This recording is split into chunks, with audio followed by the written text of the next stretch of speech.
Paytm வழங்கும் இண்டோய் Chennai lid fest வரும் April 5 மற்றும் 6 தேதிகளில் சென்னை மீனம்பாக்கம் ஏஎம் ஜெயின் கல்லூரியில் நடைபெற உள்ளது. முன்பதிவுக்கு வீடியோடைய டிஸ்கிரிப்ஷன்ல இருக்க லிங்கை கிளிக் பண்ணுங்க. ஒவ்வொரு மாதமும் 1 கோடிக்கும் அதிகமான பார்வையாளர்களை சென்று சேரும் திருவருள் சேனலில் உங்கள் நிறுவனத்தை விளம்பரப்படுத்த வேண்டுமா? 9047045456 என்கிற எண்ணை இப்போதே தொடர்பு கொள்ளுங்கள்.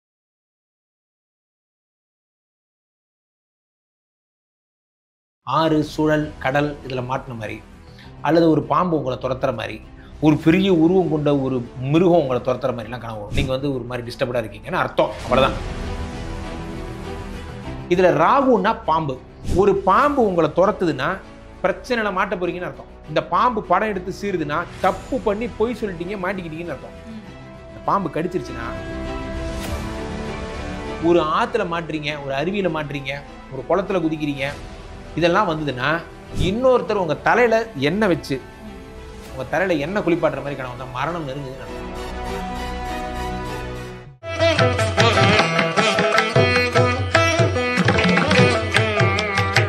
வணக்கம். வணக்கம். சார், இப்போ வந்து தொடர்ந்து நம்ம ஆன்மீகம் சம்பந்தமான நிறைய பதிவுகளை வந்து ப்ராக்டிக்கலாக கொடுத்துட்டு இருக்கோம் சார். ஆனாலும் வந்து மக்களுக்கு வந்து இன்னமுமே அந்த பழைய பஞ்சாங்கத்தை வந்து தொடர்ந்து கேரி பண்ணிட்டு வரவங்க நிறைய பேர் இருக்காங்க சார். அது உண்மையும் கூட சில விஷயங்கள்ல. அப்படி இருக்கும்போது இந்த கனவு அப்படின்றது வந்து அது வெறும் கனவு தான் அப்படின்னு கடந்து போறவங்க சில பேர் இருக்கலாம். ஆனா அந்த கனவு வந்து ஐயோ எனக்கு இப்படி ஒரு கனவு வந்துருச்சு அப்படின்னு ஃபீல் பண்றவங்க இருக்காங்க. ஆஹா எனக்கு இப்படி ஒரு கனவு வந்துருச்சா, நடக்கும்யா அப்படின்னு ஒரு குஷியா வரவங்க சில பேர் இருப்பாங்க. அந்த மாதிரி வந்து கனவுகளுக்கான பலன்களை தான் சார் நம்ம வந்து கேட்டு தெரிஞ்சுக்கணும்னு நினைக்கிறோம். அதுல முதல் விஷயம் எல்லாருக்கும் சார், பாம்புக்கும் நமக்கு என்ன கனெக்ஷன் இருக்குன்னு தெரியல சார். பாம்பு துரத்துச்சு, பாம்பு கொத்துச்சு அப்படின்னு சொல்லிட்டு பாம்பு கனவா வந்துட்டு இருக்கோம். இந்த மாதிரி பாம்பு துரத்துறதுக்கு என்ன மாதிரியான பலன்கள் சார்? சரி, இந்த கேள்வியை ஒரு புகழ்பெற்ற சேனல்ல ஒரு 5 வருஷம் முன்னாடி நான் கொடுத்திருந்தேன். Okay sir. நிறைய பேசப்படுற பொருளா அது மாறிச்சு.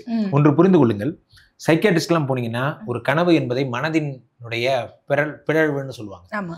சைக்கலாஜிக்கலி இஃப் யூ ஆர் டவுன்னு வச்சுக்கோங்களேன், உங்களுக்கு வர்ற கனவெல்லாம் பார்த்தீங்கன்னா ஆறு, சுழல், கடல் இதில் மாட்டின மாதிரி, அல்லது ஒரு பாம்பு உங்களை துரத்துற மாதிரி, ஒரு பெரிய உருவம் கொண்ட ஒரு மிருகம் உங்களை துரத்துற மாதிரிலாம் கனவு வரும். Because you are in trouble. உங்கள் மனசு வந்து ஸ்டேபிளாக இல்லை, நீங்கள் வந்து ஒரு மாதிரி டிஸ்டர்படாக இருக்கீங்கன்னு அர்த்தம். அவ்வளோதான். ஆனால் ஒன்று புரிந்து கொள்ளுங்கள் சகோதரி, நமக்கு நிச்சயிக்கப்பட்ட தரவுகள்னு சில இருக்குது. அதாவது நம்ம இந்திய திருநாட்டிற்கு நிச்சயிக்கப்பட்ட சில தரவுகள், அது மட்டும்தான் நமது தரவுகள். நல்லா புரிஞ்சுக்கணும். இது நாட்டுக்கு நாடு மாறுபடும். நான் ஏற்கனவே சொல்லிட்டேன். இந்த ஊரில் பூண்டை வந்து அரைச்சி போட்டு பிரியாணியாக சாப்பிட்றோம். அதே பூண்டை தான் கார்லிக் வந்து வேம்பயர் வந்தா, ரத்த காட்டேரி வந்தா இப்படி கார்லிக் எடுத்து காட்டுறாங்க, வேம்பயர் ஓடி போகுதுன்னு அவன் நம்புறான். நம்புறதுனால அவன் முட்டாளும் இல்லை, நம்பாததுனால நம்ம புத்திசாலியும் கிடையாது. அது அந்த ஒரு நம்பிக்கை. அவ்வளோதான். இப்போது கனவுகளை பொறுத்தவரையிலையும் பொதுவாகவே கிரகங்களை வைத்து வரும் கனவுகள்னு சில பிரிவு இருக்கு. இப்போது இந்த கிரகங்களை வச்சு சொல்லும்போது தான் நம்மளுடைய சொசைட்டியில் வர்ற சாதாரண பொருட்களை வச்சு நீங்கள் சொல்லலாம். ஃபார் எக்ஸாம்பிள், இப்போது உங்களுக்கு எதிர்த்த மாதிரி ஒரு பெரிய லாரி வருது, ஒரு எல்லோ கலர் லாரி, பெரிய லாரி கண்டெய்னர், அதுதான் குரு. குருனா பெரிய சரீரம், எல்லோ கலர். ஓகே, உங்களை நோக்கி ஒரு அழகிய பெண் கடந்து செல்கிறாருன்னா அவதான் சுக்கிரன். உங்களை பார்த்து ஏற்ற மாதிரி சின்ன குழந்தை ஒன்று வருதுன்னா அதுதான் சந்திரன். உங்க மேல வந்து தேனி, அது மாதிரி சம்மந்தம் இல்லாத குளவி, அது மாதிரி பூச்சிலாம் கடிக்குதுன்னா அதுதான் ராகு கேது. இதுல ராகுன்னா பாம்பு. இங்க ஜோதிடம் தெரிந்தவர்களுக்கு நிறைய பேருக்கு தெரியும், ராகு தசை, ராகு புக்தி, ராகு அந்தரம் இருக்கும்போது பாம்பு வந்துகிட்டே இருக்கும் அவங்க கனவுல. ராகுக்கு வந்து ரொம்ப வீரியம் அதிகம்.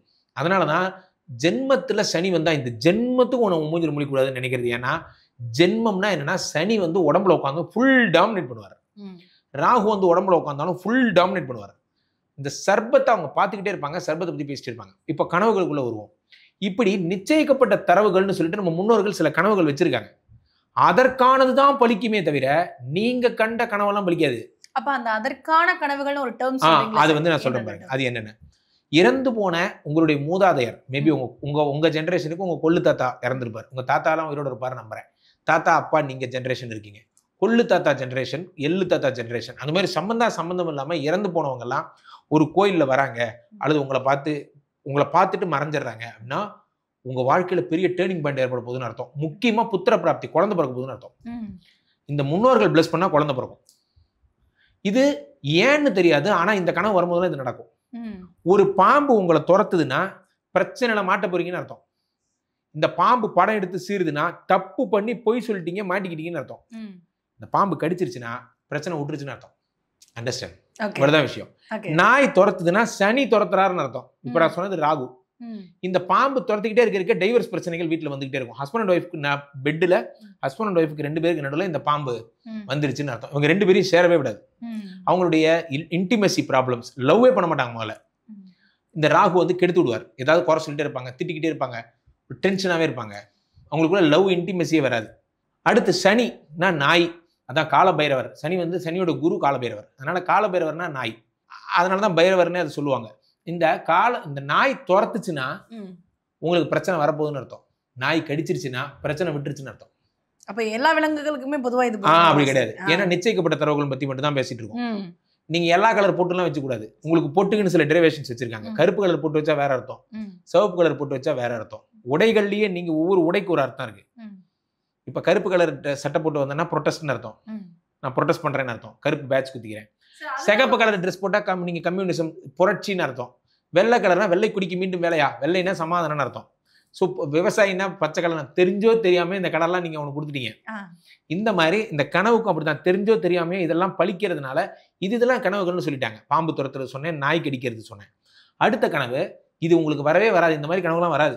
ஒரு ஆத்துல மாட்டுறீங்க, ஒரு அருவியில மாட்டுறீங்க, ஒரு குளத்துல குதிக்கிறீங்க, இதெல்லாம் வந்ததுன்னா சும்மா அன்னெசரி டிப்ரெஷன், காலில் இருந்து சரியாயிடும். இதெல்லாம் கனவுக்கு அர்த்தமே கிடையாது. அது மாதிரி நிறைய இடங்கள்ல நம்மளே செத்து போற மாதிரி, நமக்கு இறுதி சடங்கு நடக்கிற மாதிரியான. ஆமா, அப்படின்னா நீங்க உயிர் பொழைச்சிக்கிட்டீங்கன்னு அர்த்தம். உங்களுக்கு திருஷ்டி முடிஞ்சு போச்சுன்னு அர்த்தம். அதே மாதிரி இன்னொருத்தர் உங்க தலையில எண்ணெய் வச்சு உங்க தலையில எண்ணெய் குளிப்பாட்டுற மாதிரி கனவு வந்தா மரணம் நெருங்குதுன்னு அர்த்தம். எண்ணெய் குளிப்பாட்டக்கூடாது. ஏதோ ஒரு வாகனத்து மேல ஏறி ஒரு திசையா போயிட்டு இருக்கேன்னா சாவு போறீங்கன்னு அர்த்தம். அதாவது அனிமல்ஸ் மேல, முக்கியமா எருமை மேல. அப்படி அதெல்லாம் வராது. ஜென்ரலா வந்து சின்ன நமக்கு பிரச்சனை அர்த்தம். காளை மாடு 2 கொம்பு வச்சுட்டு துரத்துற மாதிரி கனவு கண்டா சட்ட பிரச்சனை, கோர்ட்டு கேஸ்ல மாட்ட போறீங்கன்னு அர்த்தம். ஏன்லாம் கேட்கக்கூடாது. இதுக்கு அது அப்படியே தான் பொருத்தம். இதெல்லாம் ஜென்ரலா எல்லாருக்கும் வரக்கூடியது. ஏன்னா இதெல்லாம் தான் நம்ம டீல் பண்ற விஷயங்கள். இதுல சில விஷயங்கள் இனிப்பு சாப்பிட்ற மாதிரி கனவு கண்டா குழந்தை பிறக்க போகுது எல்லாம் சொல்லுவாங்க. நீங்கள் யாரையேனும் வெள்ளை ஆடையோடு கண்டீங்கன்னா அவங்களுக்கு கல்யாணம் ஆக போகுதுன்னு அர்த்தம். சார் பொதுவா வந்து வெள்ளை ஆடைன்றது அவங்க வந்து கைம்பெண் நீங்க பொருள் கொள்வீங்க, ஆனா கைம்பெண் கிடையாது. வெள்ளை ஆடையோட ஒருத்தரை கண்டா அவர்கள் கல்யாணம் பண்ணிக்க போறாங்கன்னு அர்த்தம். ஆனா கல்யாணம் பண்ணிக்கிற மாதிரி கனவு கண்டா அவர்களுக்கு ஆபத்து வரப்போகுதுன்னு அர்த்தம். அப்படி ஆப்போசிட் நிறைய இப்ப 90s கிட்ஸ் எல்லாருக்கும் வரக்கூடிய ஒரு சந்தோஷமான கனவே வந்து அது. நீங்க அதான் சொன்னேன், சில யூஸ்லெஸ் கனவுகளுக்கு இதுதான் வந்து அர்த்தம். நீங்க மாங்கல்ய தாரணம் முறைப்படி மந்திரம் சொல்லி முறைப்படி நீங்க வந்து இதெல்லாம் பண்ணி அக்னிகாரி எல்லாம் பண்ணி தாலி கட்டுற மாதிரியே நடக்கணும் அந்த கனவு. அப்படி நடந்தா அவங்களுக்கு உடம்பு சரியில்லாம போகும், அவ்வளவுதான். ஆனால் அதனாலதான் அது சொல்றேன், கலாச்சாரம் வேறு, நீங்கள் பின்பற்றும் முறைகள் வேறு. நீங்க ரிங்கு போட்டதுக்கெல்லாம் இது செட் ஆகாது, அதுக்கு இதுக்கு சம்பந்தம் கிடையாது. கலாச்சாரப்படி நடந்தா, இதுபடி நடந்தா ஓகே. தாமரை இலையில் பாயசம் ஊற்றி சாப்பிட்டால் கிராமத்தின் ராஜாவாவான் என்று கனவு. இது எங்கிருந்து எவனுக்கும் வராத கனவு. ஒருத்தரை கொன்று அவருடைய குடலை எடுத்து கழுத்துல நரசிம்மர் மாதிரி மாலையா மாட்டிக்கிறீங்கன்னா அரசு பெரிய அமைச்சர் லெவல் ஆக போறீங்கன்னு அர்த்தம்.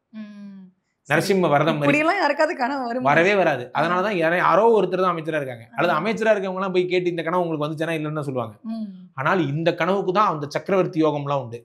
யானை மேல ஏறி வர்ற மாதிரி கனவு கண்டா நீங்க ஏதோ ஒரு பதவியில ஜெயிக்க போறீங்கன்னு அர்த்தம். குதிரைய கனவுல கண்டா பணம் வரப்போகுதுன்னு அர்த்தம், சுக்கிரன். பொதுவா வந்து நம்ம குழந்தைய கனவுல கண்டா உங்க இஷ்டங்கள் நிறைவேற போகுதுன்னு அர்த்தம், பாலா.